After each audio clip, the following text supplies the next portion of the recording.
Hi, everyone, and welcome to the Asher Marketing Podcast. I'm Anthony Giuliano, and our guest this week is Stephanie Veit. Stephanie, how you doing? Good. Thank you for having me. Thanks for being here. You and I had a little discussion over email because you said, I'm not technically a marketer. And I said, that's okay, because we have had many people on this show who are not technically marketers. So thanks for being here, despite the fact that you don't feel like you fit the description. I'm sure by the time you are done, we will be just fine and you will have great stories to tell. Thank you. Thank you. So you and I go somewhat way back, but I can't remember where it was or how it was we first met. Was it through Weil and I's stuff? It was. Okay. So I was chairing the Leadership Institute at the time, and you were one of our speakers for. Yes. I'm assuming you still do that for Weil and I for the communications piece. I'm way beyond the why in Weil and I, but I still both of us. facilitate and speak. Yes. I can't get out. Once you get in, they don't let you out. Yeah, I should start OLNI because that would be a better description. But thanks for being here. We're going to talk, as we do with all of our guests, about your career path, the organization you work for, some of the things you're working on, and then a few little tidbits after that. And your career path is one that I'm super interested in for a number of different reasons, because I knew you as one of the faces of Three Rivers Federal Credit Union. You were there for 16 years.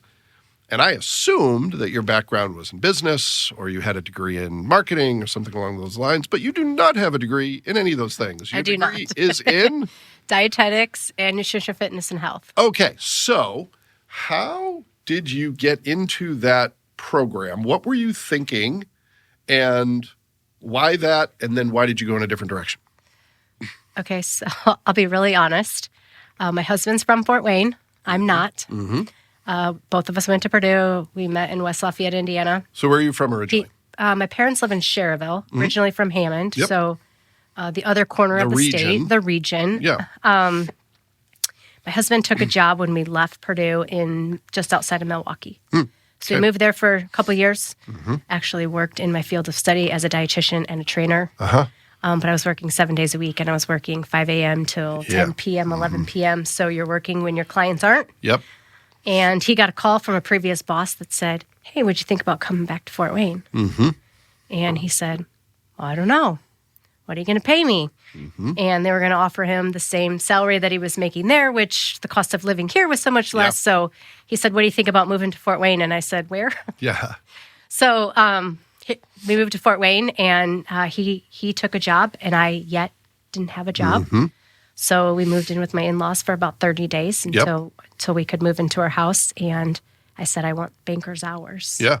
And so I saw an ad in the paper for Three Rivers, and I was like, I know how to balance my checkbook. I can open a checking account, right? So I applied, and they called me the next day and said, hey, we have this position open. You'll open accounts and take out loans. And I'm like, great. Yeah. Just temporary. Yeah. And 16 years later. Yeah. I was still there, and I worked in the branches in management. I switched over to the commercial side. So the last 8 years there, I spent in commercial lending. Yeah. I managed the call center. I did it all. Yeah. So I loved it. Yeah. So you loved it, but you went on and did something else. And those two things are not mutually exclusive, but tell us why that was for you. Why did you decide to go off and do something different? So I spent 8 years on the commercial side, a lot of commercial real estate. Got to really work on some projects for economic development within the city of Fort Wayne. Got a call from Hagerman Construction. They said, we're looking for someone for business development. And I said, I know nothing about construction. Yeah. And they said, you know real estate and you know economic development. So we can teach you the construction part. Okay. And so my job at Hagerman was really interesting. Again, I got to do some real estate. And, but again, it was really about connecting pieces and learning contract methods. So again, they use lots of acronyms, but whether you're doing design build or a CMC project, it's helping the client figure out which one is the right one. Yeah. So I didn't really need to know how to build the building. Sure. Well, they have people for that, I would assume. Yeah. So I was there just almost 3.5 years. Okay. And Hagerman works well outside of Northeast Indiana. I mean, it's a nationally recognized construction entity. So correct? Hagerman has 3 offices, one in Louisville, which they just opened in 2018, and then one in Fishers, and then our office here in Fort Wayne, which we started in 1908. Yeah. And so we have built outside of the state of Indiana. That's not our target market. Got it. So our target market is kind of where we live, work, and play. Sure. But we obviously have clients that have locations elsewhere. Okay. So that's typically what happens is we do a project in Fort Wayne, and then they say, hey, we have this office Sure. in Washington or Missouri. Yeah. Will you build this building there? And we say, sure. Yeah. So we kind of coined that term, like we're not a nationwide builder, but we will build nationwide. Got it. Okay. All right. So you're doing that. You like it. You're learning new things. Yep. But Yep. then again, you decide to go do something else. So why is that, and how does that happen? So, again, working in that economic development space, I got to know Patrick Dooley, who was Director of Airport Development for the airport. Hagerman did a lot of projects out by the airport, so we were kind of meeting on a regular basis, and he called me and said he was retiring, and then he said, I want you to take my job. And I said, well, I don't want your job. Yeah. I and want to so, retire. Can I do that? yeah. So he said, just read the job description and then have lunch with me. Mm-hmm. And so I did, and Okay. here we are. And it was the right place at right time and Yeah. Yeah. a great opportunity. So All right. Well, it's obviously, from an economic development standpoint, huge impact on our part of the world. But tell us a little bit about what's your role and how do you describe, when you're talking to friends back home or people who aren't very familiar with our airport, how do you describe it and what's your role in making it all happen? So, as Director of Airport Development for the Fort Wayne-Allen County Airport Authority, my role is to sell, lease, and develop the property that the airport owns. Okay. So we have hundreds of acres for sale or for lease around in and around the airport. We have 3 buildings that actually have access to our airfield. They were the old Kitty Hawk buildings. I don't know if you've been around Fort Wayne for a long time. Kitty Hawk went out in, I think, 09 or 08. It's been a while. But those buildings were built for Kitty Hawk, which was a cargo carrier that just did domestic cargo. Yep.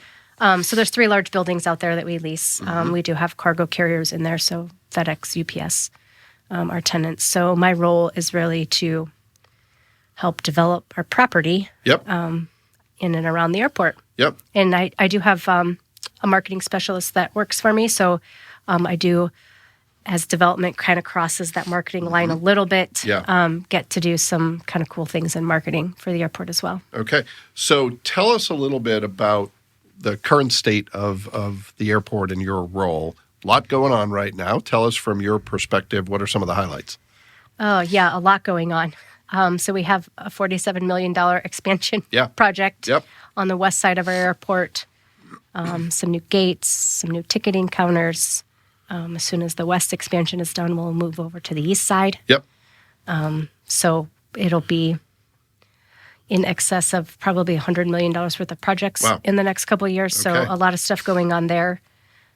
We have some lots in the James E. Kelly Aero Center, which is right next to the entrance to our airport, that we had state certified as shovel ready about 10 years ago. Okay. We have our first 2 lots in there under contract, so we haven't closed. Sure. Buyer's still working on some due diligence. So that's kind of exciting. And then from a marketing standpoint, we just launched our first Fly the Fort campaign. So that's been exciting to kind of kick that off. So for those who might not be familiar, talk, if you will, about that campaign. What is it striving to do, and why is that important to the airport? So prior to the pandemic, so going back to 2009, FWA, the Fort Wayne Airport, had a record number of employments, hence all the growth and construction out there. But 65% of our business was the business traveler, and 35% was that leisure traveler. Fast forward through the pandemic and how we've come out of the pandemic, that has almost flip-flopped. So now we're looking at more like 60% of our travelers being that leisure travel, and then business, maybe they haven't returned to the air, or they're not traveling, or frequently they're freaked out about getting in confined spaces with COVID obviously still there, still present. And so looking at it like, is this really sustainable for us? What does this look like? And how do we get business kind of back in the air? So First Fly the Fort campaign is really geared towards our businesses in Fort Wayne. And we're asking them, when you travel or your employees travel, look at Fort Wayne first. So we know that it might be a little bit more expensive to fly out of Fort Wayne, not always. But But when you look at the cost that you pay an employee to drive somewhere else, by the time you get drive time and lack of production time and cost of parking alone, it's the real cost of that is probably actually more to fly out of somewhere else than it is your backyard. For sure. And if you're leisure travel, you might have a hotel stay because you might have an early flight. I just yesterday booked a flight out of Fort Wayne to Las Vegas. And the one thing that you cannot put a price on is getting off the plane and being home in like 20 minutes. It's the best. It's the best. And I tell people, so I grew up in Massachusetts. Logan was my home airport. And many of my friends still live there. And I tell them I can literally get out of bed and I can be through security an hour after I wake up. And that's pushing it a little bit, but it's fantastic and it's great. And I think it's those who do it really appreciate it, but it's still underappreciated how nice it is to have an airport that is safe and will get you a lot of places in the world. And it's very easy to get to and through. And we know that it's not from a cost standpoint going to work. If you have a family of 6 people and it costs $100 more a ticket, now you're talking $600. That's kind of real money. Yeah, for sure. So we know that it's not, going to work every time. But like we said, especially with a business traveler, when 1 or 2 people are traveling, add up those costs and it's probably actually cheaper to fly out of Fort Wayne. And check it before you assume it's going to be less expensive somewhere else. And so that's, first look at us, really. Yeah, for sure. Airports measure what we call leakage. I don't know, maybe this is good for me to talk about it now or later. I don't know.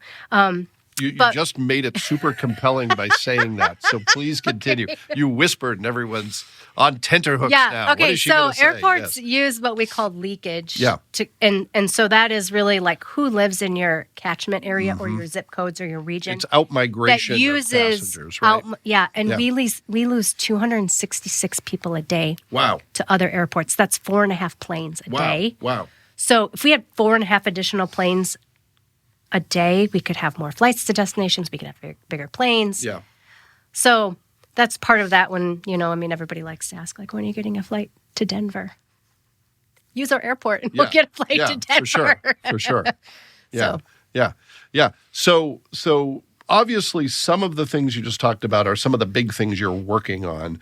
But what are some of the main projects that are taking up your time that you're excited about, that are maybe keeping you up at night, maybe a combination of things? What are some of the major things on your plate right now? So a couple, obviously, leases happening at the Air Trade Center. So some construction happening in and out of that building, about 50,000 square feet. So that's kind of, I don't know, pending, if you will. The county would like to, where Smith Road hits Airport Expressway, they put a light there at Amazon. Well, Smith Road on the north side of Airport Expressway hits Airport Expressway where there's that large embankment. Yeah. Kind of dangerous to get on and off. So they want to extend Smith Road to the north side and kind of connect that. So you only have one entrance onto Airport Expressway at that light. Well, that has to go right through our property. That property actually is one parcel. Part of the land is like in our airfield, part of our runway, inside our fence. Yeah. And so that has to be land released from the FAA in order for us to sell that to the county for a road. So that's kind of the first large FAA project that I'll get to work on. So Yeah. Wow. So you have some unique insights into economic development and the state of commercial real estate because of your background and because of what you're doing now. For those who might not be as educated, what is the state of all that today? Because pre-pandemic, Fort Wayne doing really well in that score. You hear talk of, well, commercial real estate, is changing because of everything that happened during the pandemic. What's the reality? What are you seeing as far as commercial real estate market and economic development locally? Wow. And maybe it's my construction background, but I kind of want to divide that up into vertical markets a little bit. Yeah. So like commercial being that we don't really know what it's going to look like because there are still people that aren't working in their offices. Yeah. And so what is that commercial space going to look like in 24 months? Yeah. We don't know. Are people going to hang on to their office space or, are we all going to look at engagement scores in 12 months and go, why is nobody happy and nobody knows anybody? And, I think some offices are doing that better with engagement and working remotely. But in terms of like manufacturing or even healthcare. Logistics, you have to have a place to all go. of that is still really booming. We get the local economic development officials for each county. So the LEDOs get, emails from IEDC with companies that are looking at moving to Indiana. And I will tell you, a lot of those are really large parcels. We need 100 acres. We need, really large manufacturing logistics. So I still see that as really booming. Even with education, the amount of ESSER funding and government funding that the schools are getting for, a lot of HVAC work and like air quality stuff to keep our kids in school and keep them healthy, like that's still really booming. So, really, I think commercial office space is probably the one that's probably the most iffy. And I don't know as people are like running out and building big office buildings right now, but it seems like every other vertical market is kind of filling that space, if you will, from a development standpoint. Well, and Fort Wayne, you and I think being from different parts of the world, we've seen Fort Wayne really change. And, what's happening in the residential market is a reflection of what's happening commercially and otherwise. I'll be honest. So we moved here in 2002, and I got involved with Weil and I right as they were having the discussion about the ball field. And so we said, we're going to do this informational meeting. We're going to just open it up to everybody. We had 250 people show up, and everybody's like, whoa. And I kind of always chuckled, we took the train into Sox games and Cubs games all the time, and all the ball fields are downtown and and so that's kind of what I was used to. And all these people were so against it, and it was really weird. I felt like you were either for it or against it, and nobody was in the middle. Nobody was like, we don't really care if they move it downtown. It was like, I'm putting my flag in, so just being part of that conversation and kind of watching all of that has been really interesting. I can't remember who it was. We had a guest on the podcast who admitted, and I think it was a he, against it, but now thinks it's the greatest thing ever. And I've had a couple, probably at least 10 people say, I was against it, but it was the best thing. I was totally wrong, and I'm glad that I was wrong. Well, all the things, all the doom and gloom never came to pass, so that's good. So you referenced something I wanted to speak to briefly. You mentioned your involvement in Weil and I. One of the things, Stephanie, that I've known you as is someone who's very involved in the community. Is that something you're still able to do as your kids have gotten a little older and as your professional life has gotten a little more complex? Or has that had to take a back seat? I'm still involved with, Rotary. I will be president they have a 4-year cycle, right? So I'm still really involved with Downtown Rotary. I serve on the Allen County Park Board. I serve on the Women's Fund at the Community Foundation. Headwaters Junction. So I still am. So the answer is yes. The answer is yes. And I think that Weil and I is has this chip on me or something where they kind of they're not letting me out. So if you're hearing this, please call for please help. Call. Please send help. 2017, Weil and I started a foundation, so a 501c3. And so we could take in some grant funding. And the past president of the C4 moves on to the C3 board as president. And somehow it's 2022 and I'm still president of the C4. So, still trying to. I thought Savannah was going to take that over in July, and she got a promotion at work. And it's been this kind of, so I'm still there. So how do you make all this work? You've got big stuff happening at the airport. You have 2 kids who are still under your roof and still need stuff. And then you've got this community. How do you make it work? My husband's amazing, first of all. That helps, okay. That helps. And the whole, it's a really equal parenting.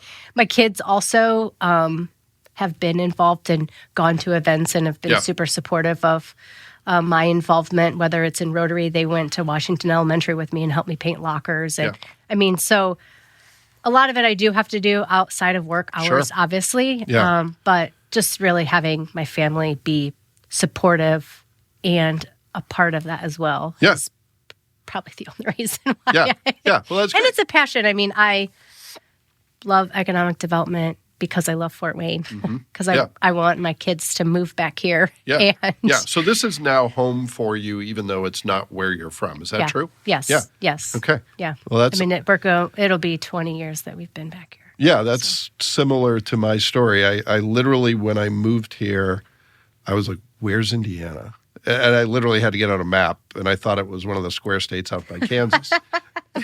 And now I've been here for longer than the state I grew up in, and it's got its hooks in me in a strange way. Yeah. So I took us down a path there, but any other big things you're working on? Sounds like you've got plenty, but anything you missed, anything that's really important to you? No, lots of property stuff, 163 marketing stuff. Like I said, first fly of the fort. Obviously, when we get a bunch of snow, it's a huge event for the airport. So. Now, this will come out, for those of you who are listening, this will come out probably in March, but we're recording this the day before. We're going to have another snowmageddon, right? And schools are closing for at least one day, if not two, perhaps three. So we still may be digging out by the time this airs. So good luck with all that. What does that entail at the airport when a big snowstorm is coming? Just a lot of sighing like that? Yes. So it's funny because you may even hear my phone going off. It's because when your friends find out you work for the airport, they think you work for the airline. So you're going to know. And so now, canceled and played. hey, I'm supposed to fly out to here. I got 4 right in a row yesterday. Is my flight going to be canceled? I'm like, I don't know. I don't work for American Airlines. But obviously we have de-icers and, the runway is our first priority. So I don't know, they have it timed, right? It takes 7 minutes to make a 50-foot wide path on the runway. Okay. And so 7 minutes they can come back and, so they make a pass and then they actually test the pavement for traction. And so, depending on what that looks like, whether they de-ice or salt or plow or, it's they do 4 plow trucks right in a row. Katie posted it on our website with some video last time it snowed when we got 3 inches. And my youngest son was like, "Can I drive one of those trucks?" You need that big of a truck for the runway. So we have plenty of equipment to do it, and typically, even if we get 12 inches of snow, they may close one of the runways. So some of the smaller planes. Yeah, sure. So we'll keep one of the runways, pristine. Okay. We either have one really good one or 2 really crappy ones. So we'll see how it goes over the next couple of days. And then we can always cut this part. Cut it out. If we don't get snow, cut it out. That's right. Okay. So let's pivot to the speed round of the show where we talk about 3 things, somewhat related to what we've already talked about, but in a more concise manner. So career path. You've had the opportunity to work for 3 companies that it sounds like you had a really great experience with. What have you learned in all that in terms of advice you could pass on? How do you build a successful career? How do you build a fulfilling career? What do you want people to know about that? Wow. My career path has been in very different industries, but it's all been because I have a passion for something. So I had a friend ask me one time, she said, all I've done is work in government. And I don't know what else I could do. I'm like, you could do anything. Literally. With your skill set. And so, I don't know, each time I kind of switched careers, I did okay, who is someone that would give me really good advice and be really, really honest with me about industry? And so when I got the call from Hagerman, I reached out to a couple people that I knew, not necessarily from general construction, but in the trades and said, okay, this is what I'm looking at and be super honest with me. And just based on my skill sets. Would this be a good fit for me, And I think having those people that will have the honest conversations with you and you being honest with yourself, why am I taking this? And my thing was, I think I can make a difference. Whether it's a difference, at the company, in the community, whatever that looks like. And you kind of touched on it with my community involvement. Mm-hmm. Everywhere I've been, even before you say, yes, I'm taking the job, these are the 4 things that I'm really passionate about, I'm involved in, and I want to stay involved in. And is that going to work? Yeah. And if it's not, what can you back out, and what are you willing to give and take? Sure. Sure. And, I think that in Fort Wayne, we have a very giving community. Mm-hmm. I mean, not just of resources, but of the amount of people that serve on boards and committees for nonprofits. So I'd be really surprised if someone said, no, you can't be involved in the community. I mean, just looking at... Well, I think it's an accountability issue, because when you're in a city of, 2 million people or 4 million people, you kind of assume other people have it handled. And here it's like, oh, I guess if I don't do it, who's going to do it? Who's going to do it? Yeah. When people say, well, how do you get involved? I'm like, it's so easy. Like, anybody will take your help. Well, and you're living proof of the fact that once you raise your hand for one opportunity, others will follow. Right. And I think, just carving that niche out and saying, like, what am I really passionate about? Like, not as necessarily in an industry, but in those skill sets, like where, what does that look like? I never thought I'd be working for an airport. Yeah. Well, no, good advice. So know yourself really well. Be honest with yourself about what you want. Get good advice about what you're getting into before jumping in with both feet, but also be eager to try new things and learn new things. Right. Yeah. Right. All right. And it's always, someone said, weren't you afraid? I'm like, hell yeah. Yeah. I don't know if you have to cut that out. Sorry. No, we swear a lot on this. This is... We should actually turn up the swearing. We haven't done enough on this episode. Of course I'm afraid. Like, I don't know anything about construction or airports, and I could totally flop on my face. But just being afraid of something is not a reason to say no. Yeah. The opportunity for more growth way outweighs. Yeah, sometimes it's a great reason to say yes. There's a quote. I'm not someone you would probably ever think would quote Beyonce, but I'm going to do it right here on this podcast. I once heard her say that the only time I get nervous is when I'm not nervous, because that means she doesn't care, right? So I think there's something to that, that, if for you young folks out there, if you're afraid to do something because you feel like it's going to push you, that's probably a good thing, and you should say yes. Yeah. Yep. The mayor quoted the Lorax yesterday. Really? Yeah. Okay. So he said the one about if nobody, we have to care an awful lot. Yeah. So he was speaking at Rotary, giving like a state of the city yesterday, and okay. All right. Quoted the Lorax. All right. Well. So you can quote Beyonce. It's good. All right. It's probably the last time I will, but there we go. Okay. So really a lot of good advice packed into that. Second question, what's something you want people to know about your organization? And that could be dispelling a myth. It could be something that you think people know, but you want to reinforce.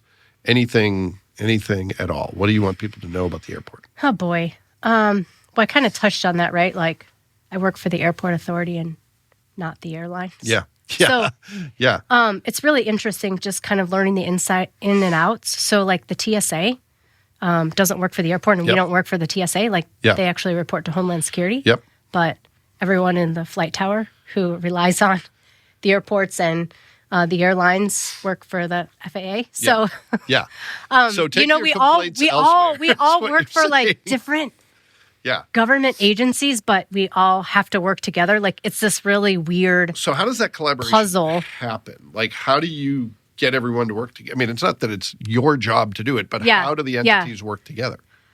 We have, because of construction right now, like they have like ongoing weekly meetings because of construction, just kind of keeping everyone. Yeah. Our parking lot is constantly changing. Our pickup, our drop off is constantly changing. So, there's always going to be that, have patience with us because we can see the end. Yeah. We're all on the same team. So, I mean, there's not ever adversarial, Mm-hmm. Yeah. But it's just weird. Like, I guess I don't really know what I thought before I worked there, but I kind of all assumed that like there was a hierarchy and then we like all reported to the same place, but that's not how it works. Yeah. So it's just, everybody works in their own space with and for each other. Yeah. So obviously getting the passengers. Mm-hmm. I mean, I think, and maybe this might be, I'm a homer, but I think our TSA is like the friendliest TSA on the planet. Yeah. I walk in and out of there every day, and they're always like helping people and saying please and thank you. Yeah. They have staffing shortages. We have staffing short. The airline has staff. Everybody's short-staffed right now. Yeah. So, I mean, even like, typically an airline's bringing someone with a wheelchair like through security, and sometimes we're having to do that because the airline has nobody to do it. Yeah. And TSA's helping. I mean, it's all like we're all focusing on the passenger first, and so that's probably why it works. Yeah. Well, and I can say very genuinely, I've never had a bad experience at Fort Wayne's airport that was, anything other than weather. There was never a people problem at the airport. Right. So I think that speaks to that collaboration. Even if there's no hierarchy, it seems to work pretty well. Right. Yeah. Yeah. All right. Last one. So this is the one that may be the most difficult. And I'm going to disclaim here for the people who are listening. I used to ask people, what did you learn during the pandemic? And people just got tired of that. So we're going to change it. And if it doesn't work, I'll ask a third question. In fact, if you have an idea for a third question, please let me know. But the question I'm going to ask Stephanie is as follows. What is one tool or trick or tip that you use in your work that you think is really underappreciated, that you want people to know about, that's your secret weapon that helps you get the job done? What is it? So it might not be totally work-related, but I had a light bulb go off when we were talking. You asked me about being involved in being a mom and, all these other things. Maybe this is like old school. Maybe I'm indulging my age here, I guess. On my calendar, like my Outlook calendar, I color code everything. So like I color code work meetings a different color than nonprofit board meetings, whether, I have a lunch meeting, and then the kids stuff a different color. So like I can look at my calendar at any one point in time and know how far out of balance I am. Yeah. No, I think that's great. Which allows me to like keep that balance. Like, oh, I have like 3 board meetings tonight, or whatever that looks like. Yeah. Or I've been running the kids around, for 3 days, and so that's, I don't know, when someone's like, how do you like keep it all straight? Like I color code. No, I don't think that's antiquated at all. I think that's forward thinking. But I might be saying that because I'm 52. Maybe I just think it's forward thinking. Yeah, no, that's I don't great. know. That's the only way I could do it. Well, and you can glance at it. I mean, I do a less sophisticated version of that where if it's I time block. So if I'm going to work on something, it's on the calendar. But red is, no, this is a real thing you need to be either virtually or physically at. And blue is, here is something that's discretionary you could work on any time. But at a glance, I can say, I have to be at a lot of places this week or not. Yeah. So, no, I think it's helpful. And really, that's the goal of this question, gentle listener, is to hear what other people do that makes their work life or their personal life a little easier and learn from that, hopefully. It's my sneaky way of getting free advice from people, really, is what it is. Yeah. So, Well, there you have all the sneaky advice that I Here we go. Color coding the calendar. Not very innovative. It's okay. It's we've only had 2 guests answer that question, so at worst it's the second. Oh, there you go. There you answer go. we have. There you go. Yes. Well, thank you, Stephanie. This has been a lot of fun. Really appreciate it. Really appreciate the opportunity for Asher to work with the good folks at the airport. Appreciate everything you do in the community. This was fun. I hope it was fun for you. Thank you. Yes, I appreciate you and everything you've done for a while, and I. And well, thanks. Thanks. Been, I'll keep doing it until they kick me out. Till they realize how old I really am. Yeah, but at least you're an instructor. Yeah. I need the gravitas. I need the gray hair. Yes. Well, thank you. And thanks to everyone who took the opportunity to listen to this week's episode. We'll be back next week with another great guest, and we hope you'll join us then.